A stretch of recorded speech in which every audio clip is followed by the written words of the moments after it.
गुलबर्गा शहर से एक बड़ी अपडेट आ रही है। BJP MP candidate Shri Umesh Yadav ji ने आज अपना नॉमिनेशन फाइल किया। इस मौके पर दत्तात्रेय पाटिल और दीगर बीजेपी कार्यकर्ता और लीडर्स मौजूद थे। मजीद मालूमात के लिए देखते रहे news time Karnataka.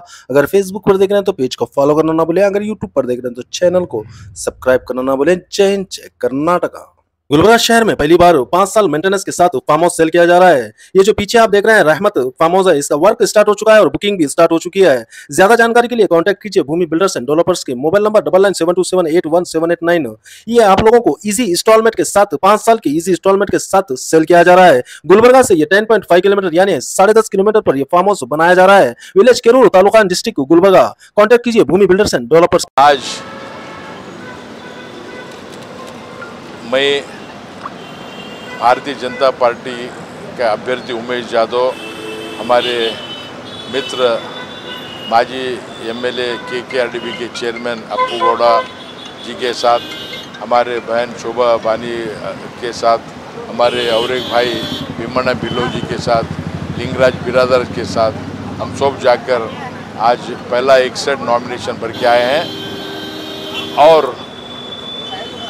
3 set nomination हम 18 तारीख नगरेश्वर स्कूल से डीसी ऑफिस तक जुलूस में आकर कार्यकर्ताओं के साथ, हमारे नेताओं के साथ आकर नॉमिनेशन फाइल करने आए हैं।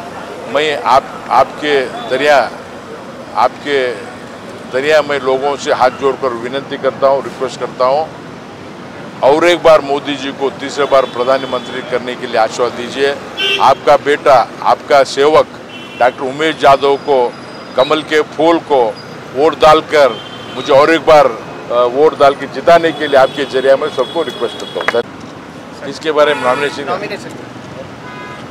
ಎಲ್ಲರಿಗೆ ನನ್ನ ನಮಸ್ಕಾರಗಳು। ಇವತ್ತು ಭಾರತೀಯ ಜನತಾ ಪಾರ್ಟಿ ವತಿಯಿಂದ ಶುಕ್ರವಾರ ಒಳ್ಳೆ ದಿವಸ ಅಂತ ಹೇಳಿ ಒಂದು ಸೆಟ್ ನಾಮಿನೇಷನ್ ನಮ್ಮ ಮಿತ್ರರು, ಮಾಜಿ ಶಾಸಕರು, ಕೆಕೆಆರ್ಡಿಬಿ ಚೇರ್ಮನ್ ಅಪ್ಪು ಗೌಡರ ಜೊತೆಗೆ, ನಮ್ಮ ಶೋಭಾಬಾನಿ ಅಕ್ಕವ್ರ ಜೊತೆಗೆ, ಭೀಮಣ್ಣ ಬಿಲ್ಲೋರ ಜೊತೆಗೆ, ಲಿಂಗರಾಜ್ ಬಿರಾದವ್ರ ಜೊತೆಗೆ 5 ಜನರು ಹೋಗಿ ನಾಮಿನೇಷನ್ ಫೈಲ್ ಬಂದಿದ್ದೀವಿ।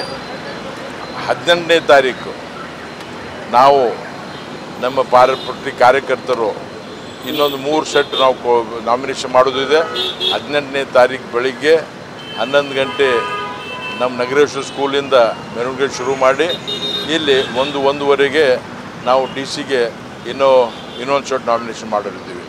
ನಾನು ನಿಮ್ಮ ಮುಖಾಂತರ ಕಲಬುರಗಿ ಮತದಾರರಿಗೆ ನಾನು ಕೈ ಜೋಡಿಸಿ ವಿನಂತಿ ಮಾಡಿದ್ದೀನಿ, ನರೇಂದ್ರ ಮೋದಿಜಿಯವರು ಮತ್ತೊಮ್ಮೆ ಪ್ರಧಾನಮಂತ್ರಿ ಆಗಬೇಕು 3ನೇ ಬಾರಿ, ಮತ್ತೊಮ್ಮೆ ನನಗೆ ಅವಕಾಶ ಮಾಡಿಕೊಡ್ರಿ ಅಂತ ಹೇಳಿ ನಾನು ಎಲ್ಲರಿಗೆ ವಂದನೆ ಮಾಡಿ ನಮಸ್ಕಾರ ಮಾಡಿ ವಿನಂತಿ ಮಾಡ್ತೀನಿ। ಧನ್ಯವಾದಗಳು।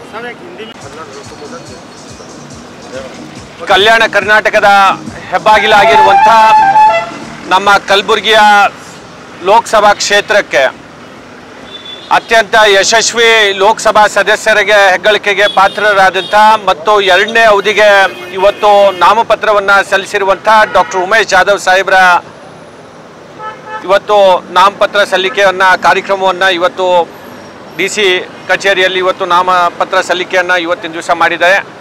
ನಾನು ಇಡೀ ಕಲಬುರಗಿಯ ಜಿಲ್ಲೆಯ ಜನತೆಯಲ್ಲಿ ಕೈ ಮುಗಿದು ವಿನಂತಿ ಮಾಡ್ತೇನೆ, ಇವತ್ತು ಪಾರ್ಲಿಮೆಂಟ್ ಸದಸ್ಯರ ಒಂದು ಮಾದರಿಯಾಗಿರುವಂಥ ಪಾರ್ಲಿಮೆಂಟ್ ಸದಸ್ಯರ ರೀತಿಯಲ್ಲಿ ಇವತ್ತು ಮಾನ್ಯ ಉಮೇಶ್ ಯಾದವ್ ಸಾಹೇಬರು 5 ವರ್ಷ ಈ ಭಾಗದ ಅಭಿವೃದ್ಧಿಗಾಗಿ ಮಾನ್ಯ ನರೇಂದ್ರ ಮೋದಿಜಿಯವರ ನೇತೃತ್ವದಲ್ಲಿ ಸೇವೆ ಮಾಡಿದ್ದಾರೆ।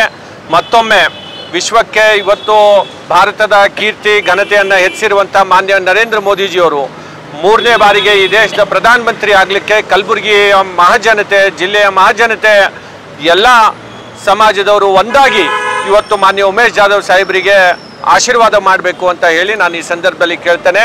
ನಮ್ಮ ಹಿರಿಯ ಮುಖಂಡರಾದಂಥ ಭೀಮಣ್ಣ ಬಿಲ್ಲವ್ ಸರ್ ಅವರು, ನಮ್ಮ ಶೋಭಾ ಬಾಣಿ ಅಕ್ಕವರು, ಲಿಂಗರಾಜ್ ಬಿರಾದರ್ ಸರ್ ಅವರು ಮತ್ತು ಜಾಧವ್ ಸಾಹೇಬರು ನಾವೆಲ್ಲರೂ ಸೇರಿ ಇವತ್ತು ನಾಮಪತ್ರವನ್ನು ಸಲ್ಲಿಕೆ ಮಾಡಿದ್ದೇವೆ ಮತ್ತು 18ನೇ ತಾರೀಕು ಕಲಬುರಗಿ ನಗರದಲ್ಲಿ ಒಂದು ಬೃಹತ್ ಮೆರವಣಿಗೆ ಮುಖಾಂತರ ನಮ್ಮ ರಾಜ್ಯ ಅಧ್ಯಕ್ಷರಾದಂಥ BY ವಿಜೇಂದ್ರ ಅವರ ನೇತೃತ್ವದಲ್ಲಿ ನಾಮಪತ್ರ ಸಲ್ಲಿಕೆ ಕಾರ್ಯಕ್ರಮವನ್ನು ಆಗೋದಿದೆ। ನಮ್ಮ ನಗರೇಶ್ವರ ಗಂಜ್ ಮೈದಾನದಿಂದ DC ಆಫೀಸ್ವರೆಗೆ ಭವ್ಯವಾದಂಥ ಮೆರವಣಿಗೆ ಮುಖಾಂತರ ನಾವು ಆ ಒಂದು ಕಾರ್ಯಕ್ರಮವನ್ನು ಮಾಡ್ತಾ ಇದ್ದೇವೆ. ಅದಕ್ಕೆ ನಾನು ಕಲಬುರಗಿಯ ಜನತೆಯಲ್ಲೂ ಕೂಡ ಆ ಕಾರ್ಯಕ್ರಮದಲ್ಲಿ ಹೆಚ್ಚಿನ ಸಂಖ್ಯೆಯಲ್ಲಿ ಭಾಗವಹಿಸಿ ಆ ಕಾರ್ಯಕ್ರಮವನ್ನು ಯಶಸ್ವಿ ಮಾಡಬೇಕು ಅಂತ ಹೇಳಿ ಕೂಡ ನಾನು ವಿನಂತಿಯನ್ನು ಮಾಡ್ತೇನೆ.